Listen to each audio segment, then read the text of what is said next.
Welcome to the Garden and Gun Club, the shop of Stitzel-Weller.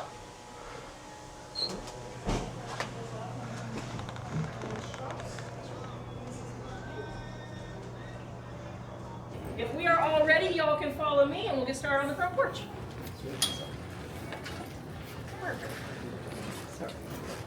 Welcome. Like I said, my name is Christina. I'll be your guide today because we are going to be pretty different than other distillery tours y'all have probably taken here in the state of Kentucky. Most other distillers focus very heavily on their distillation process and just a little bit on their history. We are the opposite. We are much more of a heritage site. We are considered one of the most iconic pieces of property when it comes to bourbon history and bourbon culture here in the state of Kentucky. We are the cathedral of bourbon. So we're going to do a lot of history and a little bit on distillation right towards the very end. But yeah, I always like to start with the keys on the front door. So the tradition of hanging the keys on the front door actually originates with our founders. They'd come in every morning, unlock every door on the property. Once the property was open, they would take their personal set of keys and hang them here on this original door notch. It's what it was installed for. They considered this to be their literal physical symbol of Southern hospitality and welcome to our friends and neighbors here in Louisville and in the neighborhood of Shively. And it was known in the neighborhood that if you saw the keys on the door, you're welcomed. Come inside, ask us questions, get you a drink, hang out on the property, see what we're all about here at Stitzel-Weller. So it's a tradition that we continue to this day.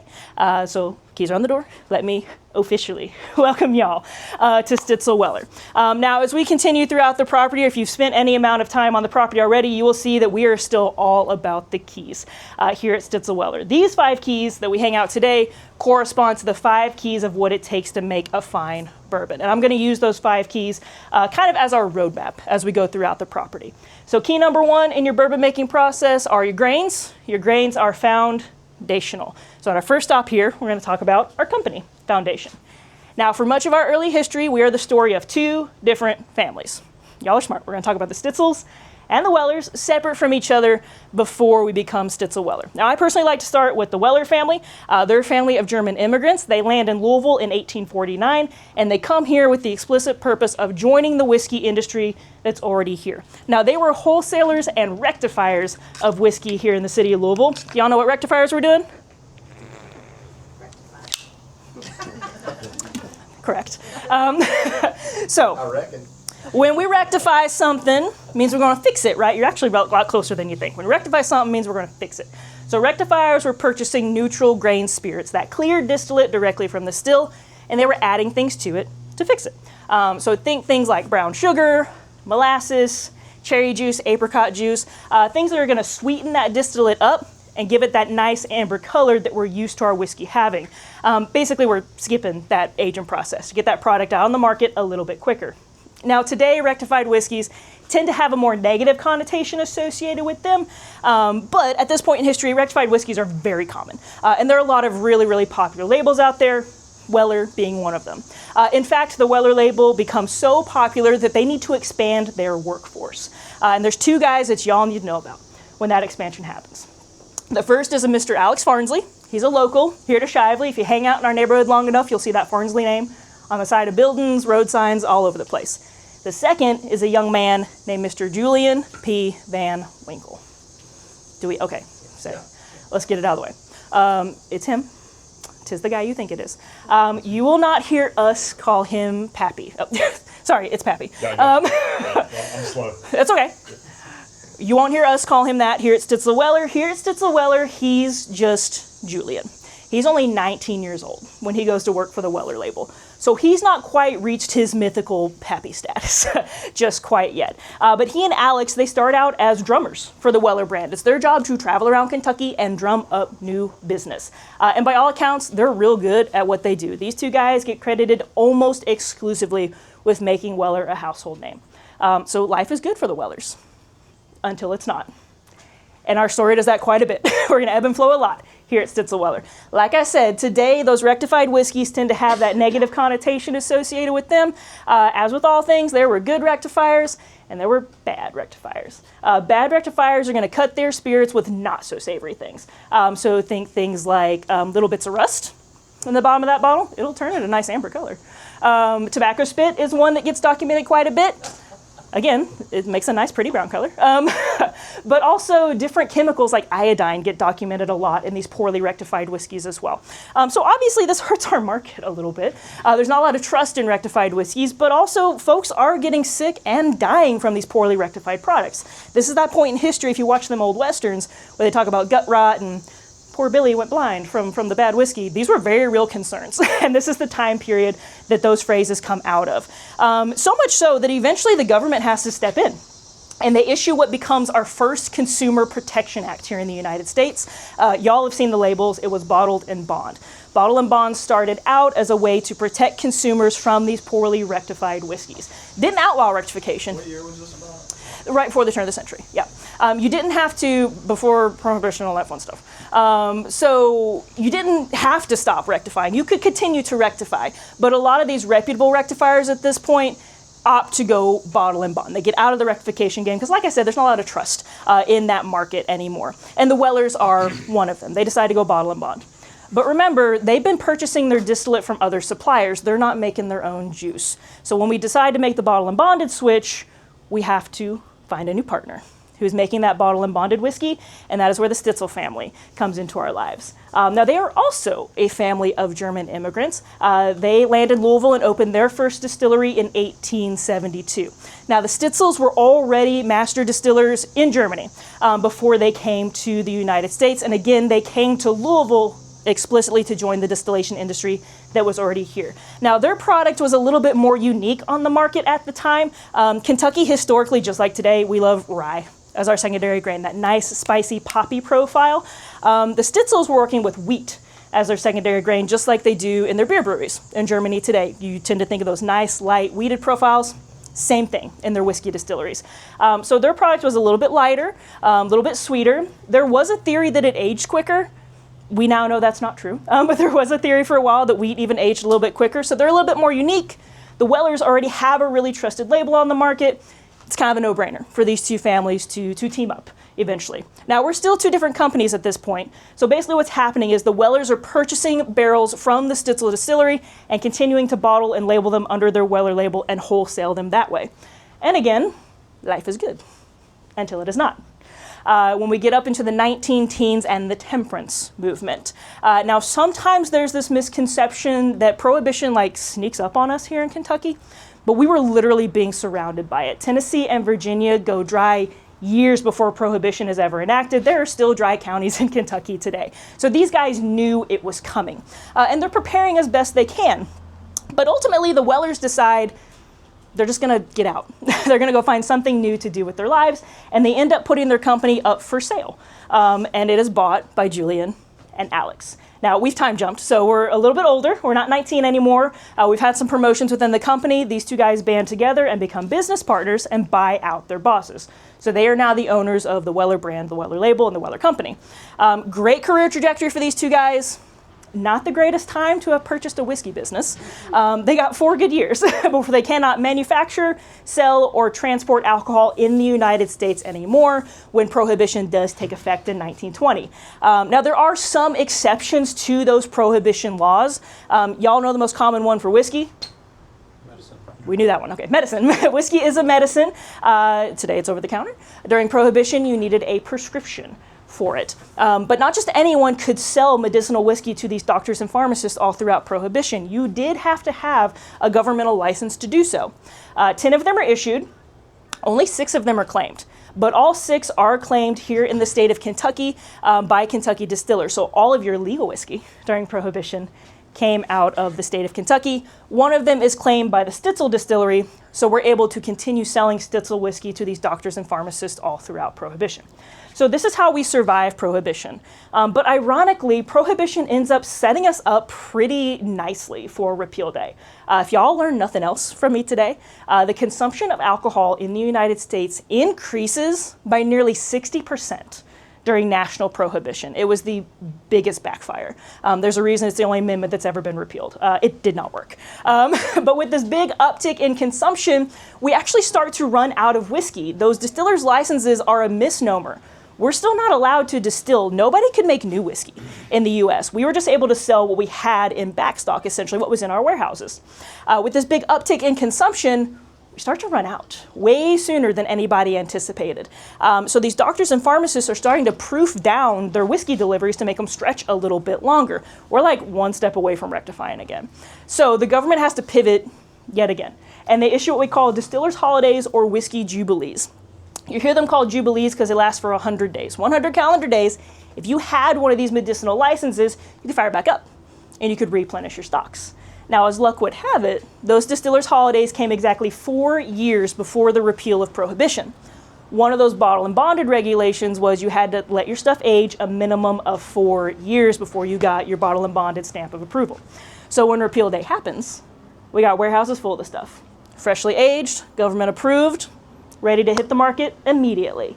And that's exactly what we do.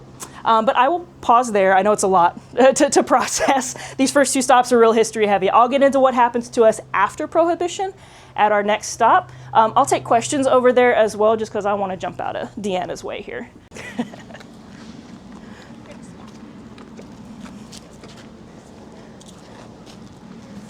Alrighty, y'all. Welcome to key number 2. Key number 2 in your, oh, I'm so sorry, were there any questions before I launch into my next tangent? How old was Van Winkle when he purchased the company then? See, he probably would have been in his, I don't know the exact age. I'm going to be very, very honest. I don't know the exact age he was. I was going to, maybe early 30s, late 20s, early 30s. Don't quote me on that. How much was it? Oh, that I don't know. That is truly just undisclosed. I do not know that. There are some theories out there. I tend to not repeat things that I don't know for certainty. So I don't know how much it costs. Some of the other people may argue with you about it if you want to ask them inside. But yeah, anything else? Maybe something I can actually answer? I'm really good at my job, I promise. Yes, sir. If the consumption of alcohol increased so much during Prohibition, I mean, where was it all coming from? Did they heavily have that much on hand, or were people making it? Oh no, we had plenty on hand. And that's the thing. Well, and also like this, I'm talking about legal whiskey. Yeah, I'm talking about legal whiskey. But yeah, no, certainly bootleggers, rum runners, and even a lot of distillers left the U.S. and continued to operate outside of the U.S. And then, like you said, it essentially became rum runners and was selling to illegal suppliers to the U.S. Folks were not hurting for alcohol during Prohibition. There were ways to get it if you wanted it. And like I said, if you've had a friendly doctor or a friendly pharmacist, it was not hard to get legal whiskey in the United States. No age restrictions on those prescriptions either. If you had, a colicky or teething baby at home, he was entitled to his whiskey prescription as well. Were they distilling whiskey in Germany or something else before they came here? No, they were whiskey distillers. Yeah, the Stitzels, Never heard of a German whiskey. I'll have to try one. They're yummy. I suggest it. Alrighty, y'all. Oh yeah, try anything one time. Alrighty, y'all. Key number 2 is yeast. Yeast is your most important resource. So essentially at this stop, we're going to talk about resources. And really what that boils down to is why we're out here in Shively instead of down on Whiskey Row with everybody else. So last we left off, repeal day had just happened. Prohibition is over. It's at this point in history that we officially merge and become Stitzel-Weller as y'all know us today. So up until this point, we've had 2 different storefronts, 2 different businesses, miles apart from each other down on Whiskey Row. We need a new joint location for our joint venture. And ultimately, we do opt to leave Whiskey Row and come out here into the middle of nowhere, as it were at the time. I know today it's easy to look at your GPS and wonder where you're going. At the time, it was just us. We were the only little bit industry out here with the cornfields, which was part of its appeal. We could source our grains directly from our neighbors, and we did work very closely with the farmers here in Shively for a long time. Anything we couldn't get from our neighbors came to us on those rail lines. Y'all drove across to get here today. They were already here. We strategically built right next to them. In fact, we added a defunct spur line off of the main line that brought supplies literally right to our front door. We had fresh limestone filtered groundwater, dug our own wells, didn't have to tap into that city water source. Most importantly though, at that point, Shively had not yet been incorporated into the city of Louisville. So we didn't have to pay them big Louisville city taxes like everyone else. Just had to pay little Shively city taxes for a while. We are incorporated today, so we pay all of the taxes, just like everybody else does today, but we did get a little bit of a reprieve for a while. But I'll pause with the history for a sec. Again, I know it's a lot to digest. I'll let you guys digest. And I'm going to kind of point out some buildings and kind of take you guys through almost like a day in the life here at Stitzel-Weller. Because one thing you'll notice with more modern distillers is their properties tend to be a little bit chopped up. So they'll have distillation at one site, but their maturation facility may be somewhere else. Their bottling line is going to be at a completely different location. At the time, everything happened right here on site. We were almost completely self-sufficient. So I'm going to start with the big brick building behind me there. That is the Stillhouse. We name things with purpose. That is where the still lived, is where we made the juice. It's also where we get our nickname, the Cathedral. You guys see our little bell tower built onto the back there? It was actually built to house our 65-foot continuous column still. It was the largest still in the world at the time it was constructed, and it jutted out just a little bit higher than the roof of the still house. So they built it its own little bell tower. While we were under construction, our neighbors here in Shively thought it looked more like we were building a church rather than a still house. So they started calling us the Cathedral. Best nickname on the Bourbon Trail in my humble, lowly tour guide opinion, but that is where we made the juice. Now, not only did we have the largest still in the world, we were also the first newly constructed distillery to be able to open its doors nationwide after Prohibition was repealed. We broke ground immediately in 1933. We were able to open our doors on May 4th in 1935. That was the first Saturday in May that year. Do y'all know what that means here in Louisville? The first Saturday in May? Derby. That's a little bit of horse race, teeny tiny horse race. Most exciting 2 minutes in sports. It is a big day to open a business in the city of Louisville, even today. To be the first newly constructed distillery nationwide to open its doors on Derby Day in the city of Louisville was a very go big or go home moment for us. We kind of bet the farm on this one. If we were going to fail, we were really going to fail.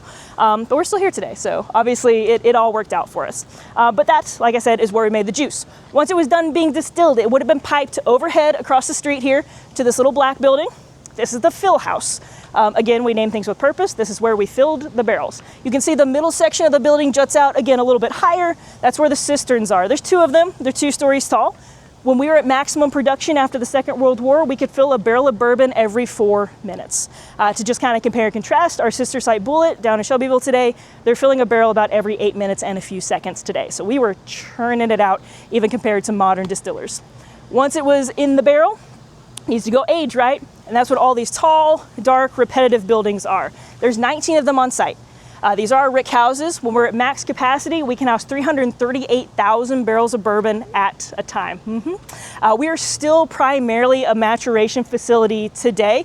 Today we're owned by the Diageo Corporation, so Bulleit is one of our sister sites, so there we age Bulleit barrels here, as well as IW Harper, who's another sister site of ours, and of course our flagship Blade & Bow, which we'll taste a little bit later, is matured here as well. So we're still primarily a maturation facility.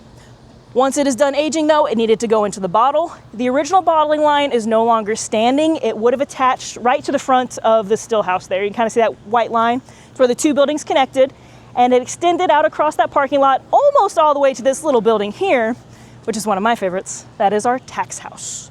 That is where Mr. Taxman worked and lived. That is his tiny home. Our guy lived on site. Again, to be bonded meant your stuff had to age for a minimum of 4 years in a government bonded warehouse, which meant you had a bondsman on site watching your barrels, making sure you were assessing those taxes appropriately. Now, when we walk past the tax house to go into Stillhouse B in just a second, I'll let you guys take a second to check out the front. There is a plaque to the left-hand side of the door. It says, "We make fine bourbon. At a profit if we can, at a loss if we must, but always a fine bourbon." That was Julian's motto, and in truth, it served us very well for the next 30 years. So much so that I really don't have anything to say to you guys. It was kind of the golden age of Stitzel-Weller, the golden age of bourbon. This but always fine bourbon still really penetrates everything that we do today. It really sets the tone for who we are here at Stitzel-Weller. We had some of the most popular labels on the market at the time, Old Fitz being our flagship historically. That's why it's on our smokestack today. Rebel Yell and Cabin Still were also original labels here to Stitzel-Weller, as was, of course, W.L. Weller bourbon. And like I said, when we were at peak production, we were churning out barrels at record numbers. Life was good. Again, until it wasn't. So we're going to time jump again up into the 1960s. So if the previous 30 years from the 30s to the 60s was our golden age, these next 30 years are going to be our dark ages. Beginning in the early 1960s, the bourbon industry starts to coast into what we now call the bourbon recession. Bourbon and whiskey just start to lose popularity on the market. There's a million different reasons for this. You could write a thesis about it. To grossly oversimplify, the youth drive the market, right? And the youth are moving more and more away from whiskey and bourbon and more towards clear spirits. It's the 1960s. We're having our counterculture moment. We're rebelling against everything, including spirits. So that's the simple reason. But our sales just kind of steadily start to decline. And again, this is industry-wide. But specifically here at Stitzel-Weller, in 1964, Julian Van Winkle retires at the age of 90. And bless his heart, he only gets to retire for about a year. He passes away the very next year at the age of 91. Now, at that point, the reins are handed over kind of wholesale to his son, Julian Jr. The family called him Van. Now, I really don't like to glaze over this part of our history. This is not one of those stories where Junior took over and couldn't hack it. That's simply not what happened. His dad was 90 when he retired. Van had been in charge for a while. He'd been running our day-to-day for a while at that point. What Julian Sr. retained until his death was his 51% majority voting rights in the company. So he had full control of the company. When he passes away, Van inherits those voting rights. Now, almost as soon as Van has those voting rights, he starts getting pressured left, right, and center from other investors, other stakeholders to sell the company. They're not getting the same return on their investment that they had been previously. They kind of see the writing on the wall and they want to get out while they still can. Van hangs on as long as he can. He hangs on until 1972. But there comes a point where math is math. The market's not going to rebound. Some family ties start to break down. He and his sister kind of start to butt heads. And ultimately, Van decides to get his family out of distillation. So he sells the company outright to a company called Norton Simon in 1972. They're a holding company out of New York City. So we become part of a larger corporation at that point. Now, from 1972 on, this really kind of spurs off this new era for Stitzel-Weller, where we become just a revolving door of buyouts and mergers and name changes. We become the old Fitz Distillery for a while, hoping that brand recognition, nostalgia would help kind of boost those sales. It didn't. I don't want to spoil it for you. Didn't work, didn't help. And like I said, we just kind of continue to be this revolving door of different ownerships. So I'm going to time jump us again up into the early 90s. Now in 1992, we become part of United Distillers, a big distillation corporation. You guys have probably heard their name while you've been here in Kentucky already. But they make a few different decisions for us as well. Firstly, they change our name back to Stitzel-Weller, which I'm very grateful to them for doing. But by the time United Distillers gets here, they're inheriting full warehouses. We are at maximum capacity by the time we become part of United Distillers. So in an effort to offload some surplus product, UD offers up full barrels of bourbon, open to the public, $200 per barrel. And no one comes. We do not offload any significant amount of product at that time. And unfortunately, that's kind of the nail in the coffin for Stillhouse A. If you cannot almost give away your product, there's no reason to continue distilling it. So they shut down Stillhouse A, and that kind of triggers this phased out shutdown of the property. It's not all at once when you stop distillation, because there will still be juice that needs to be barreled, but eventually you got nothing to barrel, which means you got nothing to bottle, nothing to label, and it just kind of slowly trickles down. With the exception here at Stitzel-Weller of the Rickhouses. We have always been a maturation facility. No matter who has owned us over time, we have always been stewards to our barrels. So you will hear people say that Stitzel-Weller got abandoned and left to fall down. That's not true. It was quiet and it was sad here for a while, but there's always been a staff here taking care of the property and taking care of our barrels, which again brings us up to our modern era. As I said, today we are part of the Diageo Corporation. That happened through merger in 1997. United Distillers merged with Guinness Brewing and Grand Metropolitan PLC to create Diageo. That's who owns us today. Today, Diageo is the largest manufacturer of distilled spirits in the world. So not a bad family to have been folded into, but we do have to wait for the early 2010s. You would do that right now. For that Diageo connection to really start paying off for us here at Stitzel-Weller. And that's what we're gonna get into over in Stillhouse B. Any questions before we move on? Easy peasy. Alrighty, like I said, y'all take a second. If you want to check out the front of the tax house before we move on, feel free to do so. It is a really cool plaque. There's a stockholder. I just realized I should get a free drink, right? That's not up to me. I've owned Diageo for a while. I didn't realize. Oh, yeah? You get a free drink. Yeah, with the tour. Probably have afternoon, make fun. And I get a free drink. Something to do with the alcohol that turns everything black, the trees. Have we noticed that? So that is a naturally occurring organic patina that you will see frequently around mass distillers. It is attracted by the ethanol. Right, that's Yep, what I thought. Yep. Our Uber driver explained this on the way here, and I thought that was interesting. Same with the buildings. I think it's really pretty. Yep, for sure. Yeah. For sure. So all that product that was in barrels, was it a Stitzel-Weller still then? Or what was the So name of in all truth, it was, well, with all those mergers, it was probably a little bit of everything. I don't know is going to be my short answer. I'm not privy to that information, but yeah, it could have been old Stitzel-Weller stuff. It could have been those other companies, like I said, that have been incorporated over time. We still have a pretty cool collection of random barrels in there. Again, I'm not privy to everything that is in there, and we will talk a little bit more about what happens with those vintage barrels, in our tasting. Yeah, you got it. You're jumping ahead. Seeing all those labels and now it's coming tied together. It's kind of cool. Ready, guys? Alrighty, y'all. We're gonna go into Stillhouse B. We'll see how noisy it is, and we might slide through a little bit quicker. We'll kind of play it by ear. All these Rickhouses, are they all full now? We're not at capacity. I'm not privy to the exact number. But they're all still in use. Correct. Yeah. Yes, sir. Ronky. Boop. Come on in. Oh, AC's back on. Yay. That door will lock, so let's make sure all of our friends make it in. Or we can leave them outside. I don't know. They're not my friends. They're y'all's friends.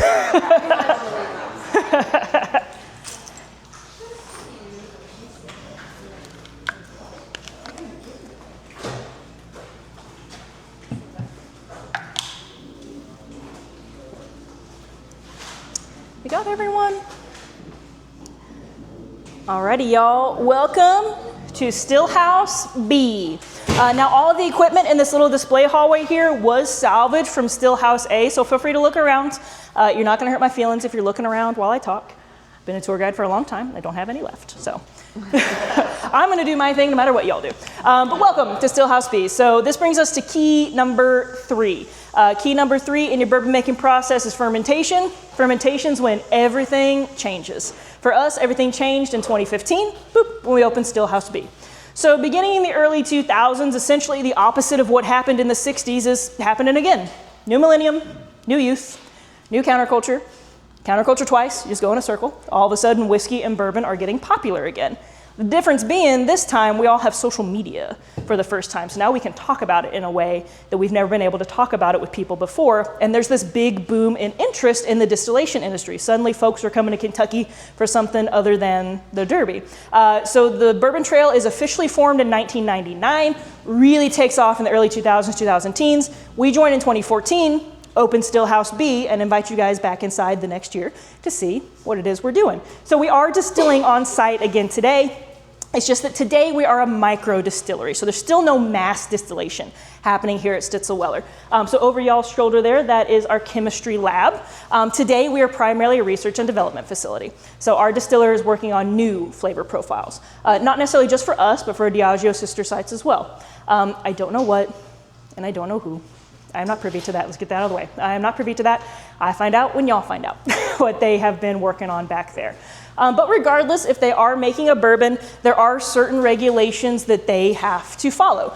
In the 1960s, there was an act of Congress called the Bourbon Act, which made it our national spirit and laid out exactly what our distillers have to do to be able to call ourselves a bourbon rather than a whiskey. I'm not going to go over every single one of them with you guys, but there are a couple that I like to go over because verbiage is important when it comes to acts of Congress. So firstly, don't let anyone fib to you. Bourbon does not have to be made in the state of Kentucky. It is our national spirit. It may be distilled anywhere in the United States or her territories. I'm gonna go ahead and make a decision and say, let's go into the distillery, and we'll finish up in there. If it's the US states or territories, if, let's say, someone was to make some whiskey on a US military side, technically, you know, an embassy. That's a good question. Is that still like American whiskey? That's a good question. I don't believe the US military would ever permit that to happen, so it's never happened. And soldiers be soldiers. You're not wrong. I don't know. I don't know that. That is a good question. As we move in here, guys, do be careful of the fence. Some of it is gate, and it will, yeah, that one, it will swing open on you. What were we talking about? Bourbon regulations. So, other than that, it does have to be made, or it can be made in the United States or her territories, not outside of the U.S. It must be 51% corn. Must be majority corn. It can be more than 51%, but cannot be less. Also, the maturation rule is one I really like to go over. Bourbon must be aged in new charred oak barrels. We all use white American oak, but the verbiage is charred oak. Again, verbiage is important when it comes to acts of Congress. But yeah, guys, now we're in key number 4. We got forced into key number 4. Key number 4 is, in fact, distillation. I don't have a clever segue for that one. This is our distillery. Like I said, we are a micro distillery today, so everything happens right here in this room. I'll do a very, very quick distillation for you. We start in this hammered copper cooker here. That's where we're going to add our grains and add our water. You're going to heat those up, and that's going to, that's what's going to extract the sugars out of those grains. Once we have those sugars extracted, it's going to go into one of these fermentation tanks. That's where you add your yeast, and this is what is going to create your mash. So the yeast is going to eat on those sugars that you extracted during that cooking process, and basically as it's doing that, it is creating alcohol. So your mash is your thick, grainy, alcoholic oatmeal type substance, and that's what's going to go into our still. Now let's talk about the elephant in the room first. This big continuous column still here, that is 1/3 of that original still from Stillhouse A. So continuous column stills like this are meant to run continuously. They pump out a large volume of very consistent distillate. For what we're doing today, those small batch runs, we use that little hybrid still behind y'all right there. So it's a little column still on the bottom. It does have, a little pot still rather on the bottom. Little column still on the top. You smoosh them together. That is the hybrid part. And a little column still like this allows Jordan, that guy that just snuck in and snuck out, a lot more control and a lot more nuance over that distillate. Whereas a continuous column still like that will kind of separate out your distillate for you. Jordan is deciding step by step when to make these cuts here. Because we don't want all of the alcohol that's created during that fermentation process. You're also creating industrial alcohols as well. In the industry, you'll hear them divided into heads, hearts, and tails. And you can always tell where we're at in the process based on which one of those levers in front of Jordan is pulled forward. That's his heads, his hearts, and his tails lever. So we're getting towards the end of the day here, so his tails lever is pulled forward.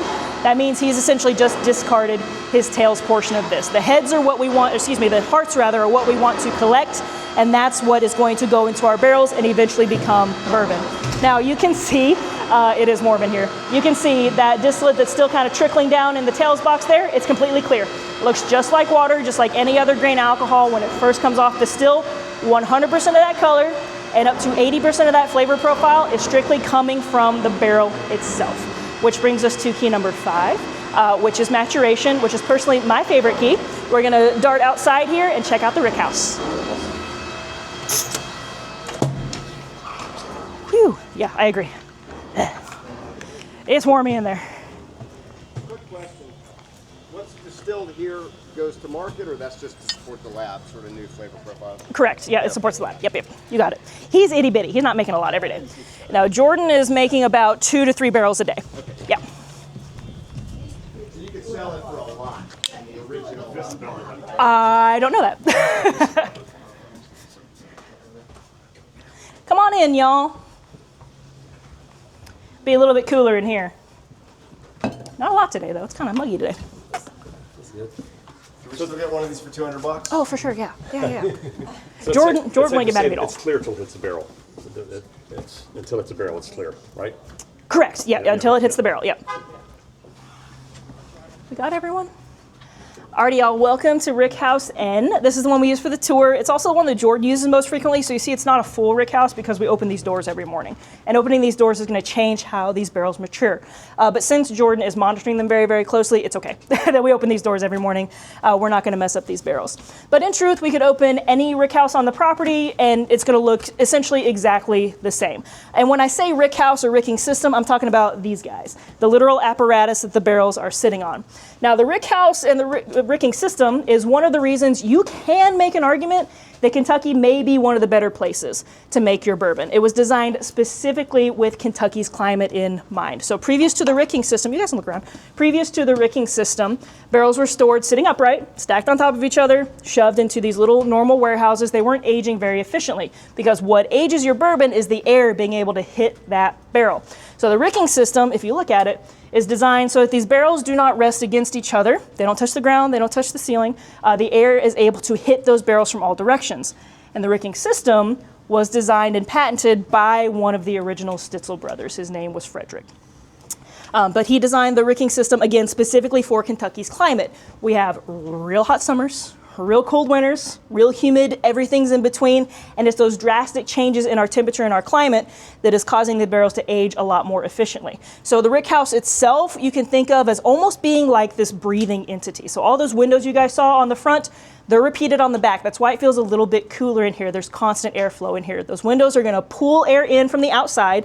When they smack together in the middle, it's going to force that air up through the ceiling. So there's constantly a rotation of air in here. Now it does get warmer the higher up you go. Heat does rise. But in general, the floor is going to be about 10-ish degrees, 8 to 10 degrees cooler than the one directly above it. So it does get really, really warm in here, or really, really cold in here in the winter time. It feels pretty good today though. And again, for those of us that have shorts on, you can usually feel that air moving around kind of on your ankles, so it's always constantly in flux. Now you can almost think about the barrels themselves as being these breathing entities as well. As those temperatures fluctuate, your barrel is gonna inhale. It's gonna pull that distillate into the wood of the barrel, and then when it fluctuates again, it's gonna exhale. It's gonna push that distillate out of the staves of the barrel back into the middle. And it's that distillate moving in and out of those staves several times for however many years they're sitting in here that's gonna cause that distillate to age. It's gonna cause its color to change. It's where it's picking up that nice amber color. It's also where it's picking up a lot of its flavor profile. So in general, because bourbon is not an absolute product, but in general, you can think of your spicier flavor notes as coming from the grains, and your sweeter flavor notes. When you get a bourbon, you would describe as having notes of caramel, vanilla, that sort of thing. Those notes are gonna come from the barrel itself. Smoky, oaky, obviously, toasted sugar, that sort of thing, comes from the barrel itself. Any questions about maturation? Easy peasy.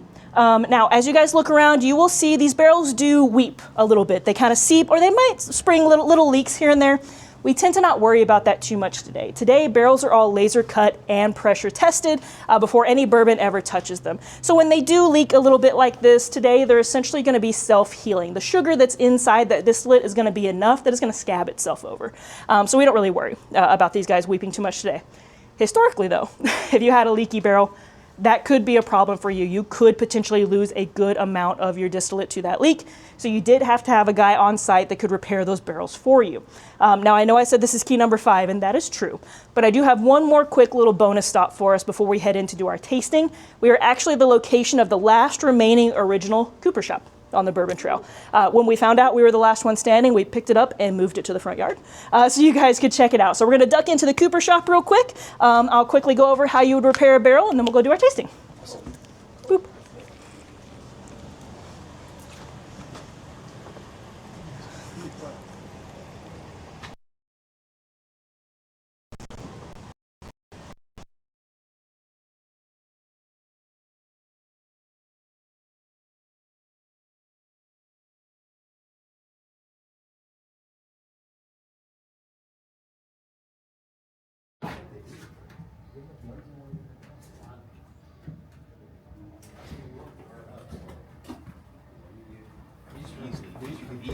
Hide the system. Yeah.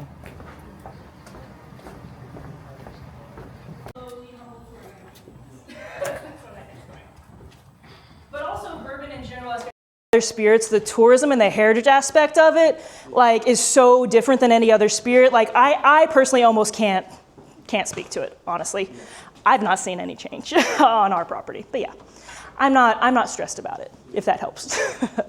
Alrighty, y'all, welcome to the Cooper shop. Obviously not an active Cooper shop today, but like I said, we are the last remaining standing original Cooper shop. So you will see other Cooper shop and Cooperages on the Bourbon Trail today. They're just more modern ones. But historically, let's say your barrel sprung a leak. This is where you would bring it. And the first thing you're gonna do, as soon as that barrel hits your Cooper shop, you're gonna put it on one of these 2 scales, and you're gonna record exactly how much it weighs when it gets to you.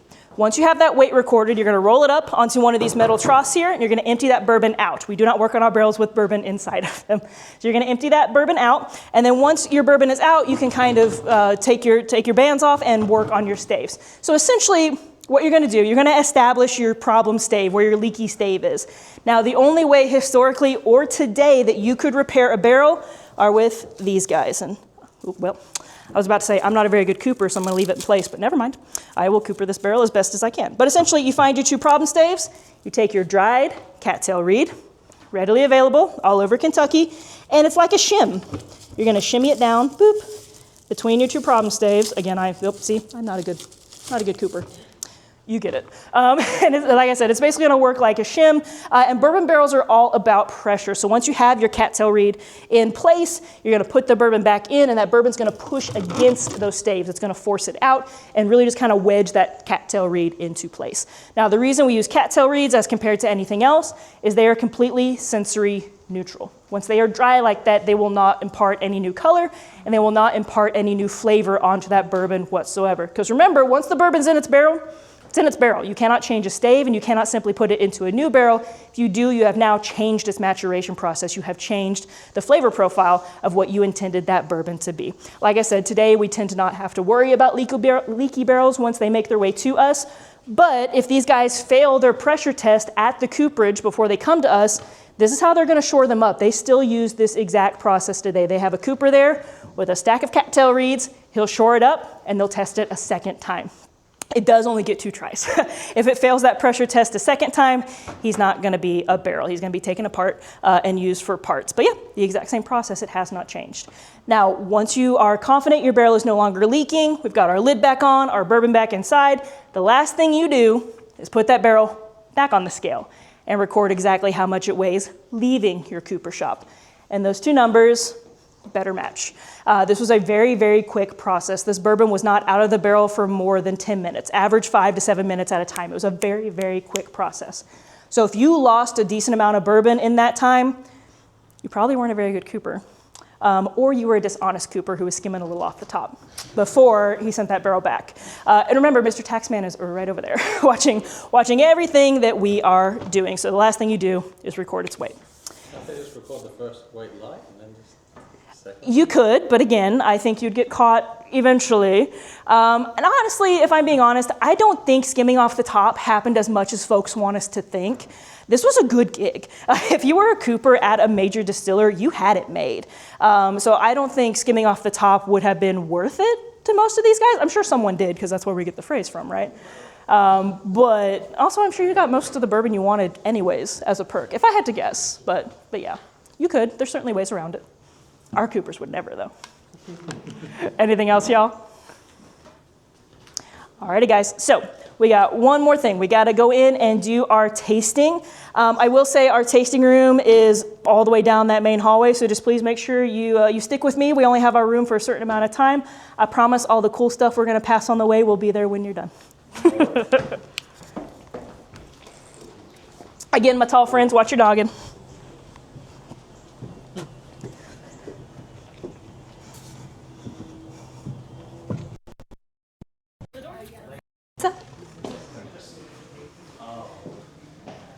Both of them are vents and they own things.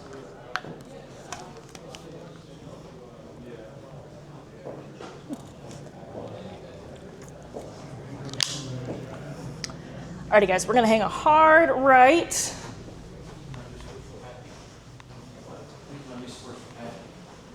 Really? Yeah. He gets There you go. the store he buys from. Find you a seat that has some bourbon at it.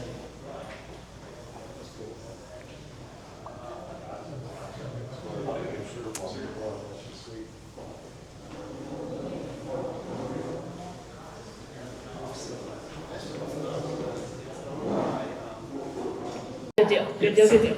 If you don't, you have done it wrong and we can fix it. So, good deal. Alrighty,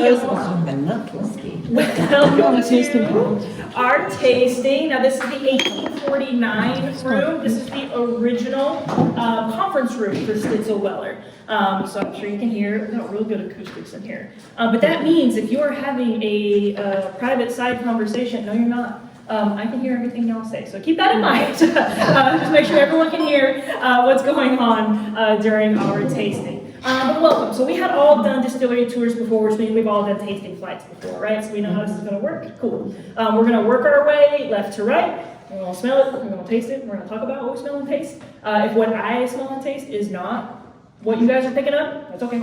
Everybody's palate is different. There is no correct answer when it comes to nosing and tasting your bourbon. You do have these tasting cards in front of you to kind of help you along the way. Again, these are not the answers. These are here to help you kind of spur your memory. And that's another thing. Flavors very much influenced by memory. So these flavors are going to trigger different things for you than they do for me. So again, do not feel stressed if what I'm saying makes no sense to you while I'm up here. Also, as far as rules, I don't have a lot. I'm going to ask that we don't knock these back. We're sipping them. That's the only way you're going to taste them. Again, you're an adult, so if that's how you want to drink your whiskey, that's fine. You're just not going to taste it. So we should be able to get 2 or 3 sips out of each of these pours. Also, I'm not one of those tasting guys that have a lot of fancy tips and tricks when it comes to tasting your bourbon.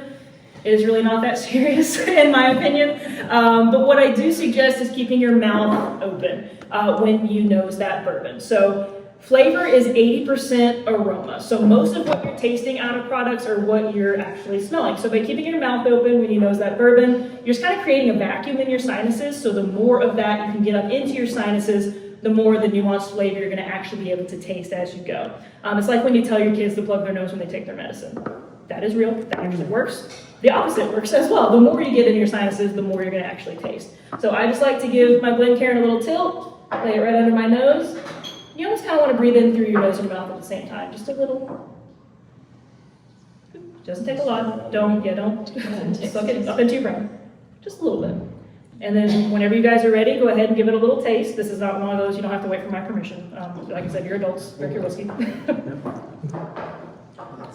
But we are starting with that Bulleit orange label. It's usually a safe assumption that most of us have Bulleit orange label before. Even if you haven't, guess you have. If you've ever ordered a bourbon cocktail out in the world, this is probably what they put in your bourbon cocktail. It's known as a bartender's best friend. And that's because it is a high rye bourbon. It's 28% rye. That's where that kind of spiciness comes from that you're probably feeling on your palate right now, that nice long linger in your chest. It holds its flavor really well against a cocktail mixer, but it's also not going to overwhelm a cocktail mixer. It's a very good friend to a bartender. Now, for me personally, Bulleit Orange Label is rarely anything other than cracked black pepper. That's just my palate. I usually don't get those sweeter, more nuanced flavor notes with Orange Label, and in truth, I usually don't get sweeter flavor notes on any bourbon, depending on what my sinuses are doing. I have to be like very, very clear in my sinuses to get those sweeter notes. So usually what I'm picking up is the spicier stuff. So again, if what I'm saying makes no sense to you, that's fine. Everybody's palates are different. I'm a little stuffy today. But yeah, usually just cracked black pepper. Most of the time it's like someone took a pepper mill over the top of my Glencairn. And that nice long linger y'all feel in your chest, that's what we call a Kentucky hug. Bourbon's giving you a nice little cuddle while it's with you. Very good to clear your sinuses though as well. Hot toddies are a real thing. Oh, also I should have told you guys, that glass all the way to your right is water. Use it however you need it. There's no bourbon police here. We like? Like it. Oh, also, 90 proof, sorry, I should have told you what the proof was. Yeah, the proof. Yep, 90 proof on this guy. Next we're going to move on to our single barrel. Again, at your leisure, there's no pressure to sip as quickly as I speak. There's no pressure to sip at all if you don't want to. But we're going to move on to our second one, which is the Bulleit single barrel. He jumps up in proof. He's 103 proof, but a little bit lower rye. It's 21% rye, which is still considered a high rye bourbon, but it's right on that threshold. High rye is 21 or more. And as the name would suggest, all the juice in this bottle comes out of one single barrel. Most of the bourbons that y'all are going to pick up off the shelf, like the Orange Label, are blended. So there's juice from several different barrels blended together to create a more uniform flavor. We like? Yeah? Okay. So the thing about single barrels, though, which makes them a lot of fun, but kind of scary, exactly, Mother Nature's not perfect. She's not going to do the exact same thing twice.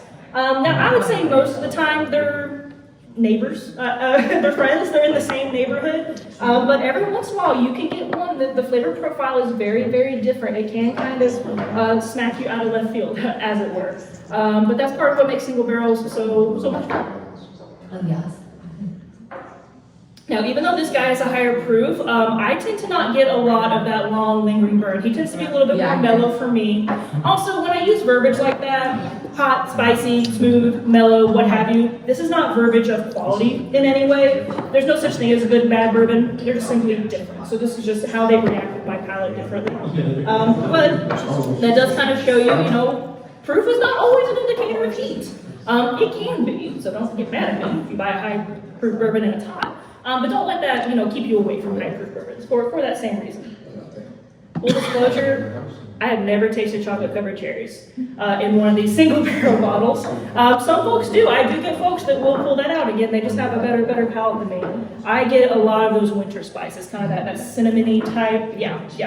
Oh, yeah, I think if that went on the car. Do you taste chocolate? Okay, cool. There are bourbons out on the market I get chocolate with. I just normally don't get it out of a single barrel. That's very interesting. Cool. Do you taste cherries or just chocolate? No, just chocolate. It's like liquid chocolate bourbon. That's good for you. Like, I'm jealous actually, if I'm going to be very honest. Weird. That's fun. Cool. No, not weird. It's chocolate. Yeah. We made it all the way to the end. Don't start bullying each other. Alrighty, kids. We are chugging right along. Literally. I'm losing control. We made it almost all the way to How the many of end. these tastings have you done today? I was on my second one. I'm fine. It's y'all are being mad. That's all of us, yes. It's calm down. Alrighty. Tell yourself. I'm going to move on to our third tasting, that I.W. Harper Cabernet Cask Finish. Has anyone tried this before? That's usually the answer. It's. I think it will be one of your favorite ones that we try. It usually is. So it is still a rye bourbon, but it's a low rye. It's only 19% rye. So it's going to be a little bit more mild usually. Now, this is the only finished bourbon that we're going to try on our flight today. So this guy has an addendum to his maturation process. Like we talked about, bourbon must be aged in new charred oak barrels. And this one is, I.W. Harper is, but for the last 6 months of that maturation process, it's going to be moved into a used Cabernet Sauvignon wine cask. So it must be noted as a finished bourbon rather than just a Kentucky straight bourbon whiskey. So if you drink a lot of wine, if you've trained your palate to pick up those wine notes, you might taste like some dried type fruit, floral type notes out of I.W. Harper. Again, I typically don't, but I get a lot of caramel and a lot of vanilla in I.W. Harper. Now this is the most recent iteration of I.W. Harper. The Cab Cask just released in 2022, but it's a very historic label. It's been in Kentucky since the 1870s. This was just released a couple years ago, then. Yeah. This is the most recent iteration of I.W. Harper. I.W. Harper 15 is the really popular one on the market right now as well. It was originally a Bernheim label, so it's been here for a while. How long will that age for? Sorry, say How again? long will the Harper age for? 5 to 7 years in its first barrel, and then an additional 6 months in that second barrel. Yep. Okay. Yep. So that's technically what a finished bourbon means. A finished bourbon is a bourbon that has gone into a secondary barrel. Right. Yep. So the big umbrella is whiskey. Right. And then you got all these little subcategories underneath it, finished bourbon being one of them. Correct. You got it. You got it. Boop. Alrighty, guys. That brings us to the men of the hour. The reason we are all here, our current flagship bourbon, Blade and Bow, released in 2015. Now, one of the things that I skipped on our tour intentionally, when we were talking about that bourbon recession, when we stopped mass distillation here at Stitzel-Weller, we talked about that United Distillers barrel sale. So kind of the last thing that happens when you stop mass distillation at a site like this is you sell off your labels, which is why we're not tasting Old Fitz or Weller or Rebel or Cabin Still in this flight. Those were sold to other distillers in the 90s. So Old Fitz and Cabin Still both actually went to Heaven Hill. They're distilled at Heaven Hill today, who also owns Bernheim, so we did trades. We switched for I.W. Harper. Also, Rebel Yell today is Rebel 100, distilled by Lux Row. And then Weller, of course, is down at Buffalo Trace. Today, named after our founder, William LaRue. So, essentially, what we've done with Blade and Bow, it's a very uniquely blended bourbon on the market right now. So that barrel sale the United Distillers had that nobody came to, those barrels are still here. Like I said, we've always been stewards to our barrels. We've always been utilized as a maturation facility, but we do not own the labels. to those barrels anymore. So rather than, let them dry up or disappear or what have you, something really, really cool is that they have figured out a way to utilize those vintage barrels into our flagship product. So we use a process called Solera. The Solera blending process was actually invented for winemaking, but we've adapted it for Blade and Bow. So we're gonna take those vintage barrels from the 90s that are still here, and we're gonna blend it with newer, younger bourbon that's aged a minimum of 6 years. Those two bourbon types get blended together and is a multi-level blending process. So that first initial blend, we're gonna borrow about half of it, move it into another vat, and then we're gonna go back up, and we're gonna feed it more bourbon, and we're gonna borrow half of it to create our next blend. So that first initial vat never gets fully depleted. The easiest way to kind of think about this is the Solera process is very much akin to your sourdough starter, exactly. We're not gonna deplete that blend, we're gonna keep it alive by feeding it more bourbon. And because of the way that liquid blends together, there will always be some of that vintage bourbon in every bottle of Blade and Bow, even when we do eventually deplete those barrels, which we will. We can't recreate them, they are what they are. But that is what is in Blade and Bow. As such, the mash bill on Blade and Bow is proprietary. I do not know the grain breakdown of this bourbon. It is a 91 proof bourbon. You will also not see an age statement on Blade and Bow. Normally, if it's outside of the standard, 5 to 7 years, you'll see an age stamp on that bottle. But it's always the youngest in that blend. So that 10-year Bulleit that's over there, it's actually a blend of 10 to 12 year, but 10 is the youngest juice in that bottle. So that means his age stamp would be 6. Which is not an accurate representation of what is actually in this bottle, so there just is no age stamp. Yes, sir? There's got to be variation in the flavor with that much going on. Is there I have not? no idea. That is beyond my realm of knowledge. The consistency is just impossible to have that much. I have not, I drink Blade Bow as my daily sipper, and I have not gotten any variations on it. But again, Pretty that's consistent taste for you? Oh yeah, for sure, absolutely. Yeah, it is a consistent product. We have folks asking about about flavor variations, and I don't get any. But again, I'm not a math and science girly. That's beyond my realm of knowledge. I can't speak to that. But no, it is definitely a consistent flavor profile. How they do it? Good job. All right, and if you guys haven't yet, go ahead and give it a taste again. You don't have to wait for my permission to enjoy your whiskey. Give this guy a little nose and a little taste. I get a lot of muted bases and spices out of Blade Bow. It's a very, very easy sip of bourbon. Like I said, this guy's become one of my daily sippers. And honestly, I hadn't tried it before I started working here. It's a little bit shameful, but like I said, this has become one of my everyday sippers. Also, full disclosure, I don't often drink whiskey neat when I'm at home. But this guy, I can easily sit on this is my back porch with my puppy dogs, before bedtime. Now, before I let you guys go, let me tell you just a little bit more about Blade and Bow. Because like I said, there's been no mass distillation on our site, so we had not had a flagship product until 2015. So when we got our new flagship product, we wanted to make sure that it really embodied everything that we're all about here at Stitzel-Weller. So I'm going to ask you guys to think back to the very beginning of this tour when we talked about the keys. It all comes down to this. Blade and Bow is all about those keys as well. So the name Blade and Bow actually comes from the makeup of a skeleton key. The blade of your key is the part that unlocks your door. The bow is the part that you hang on to. So that's where the name Blade and Bow comes from. That's where the name Blade and Bow comes from. That's the most exciting you guys have gotten this entire time. If you look at the label, it is those 5 keys of bourbon making, those 5 keys of hospitality, all intersecting on each other on the front.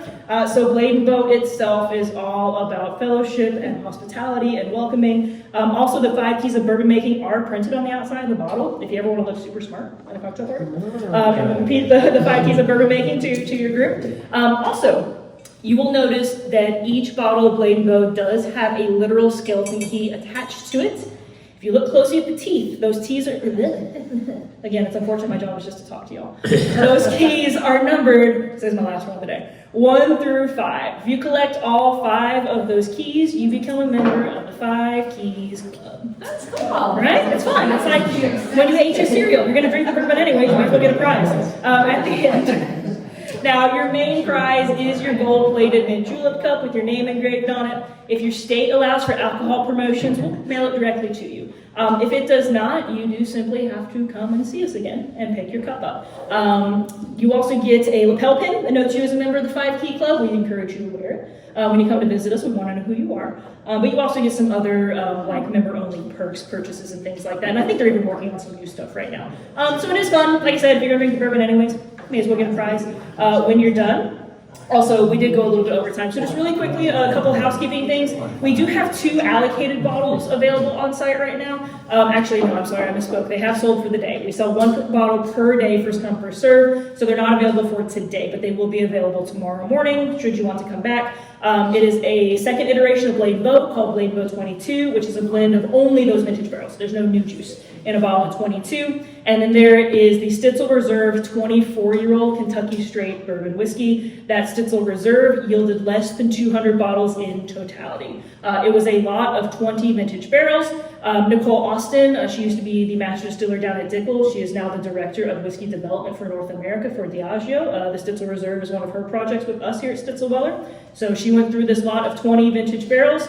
By the time she was done going through them, only 9 of them had usable juice inside of them, and she blended them together into the Stitzel Reserve, and it yielded 191 bottles in totality.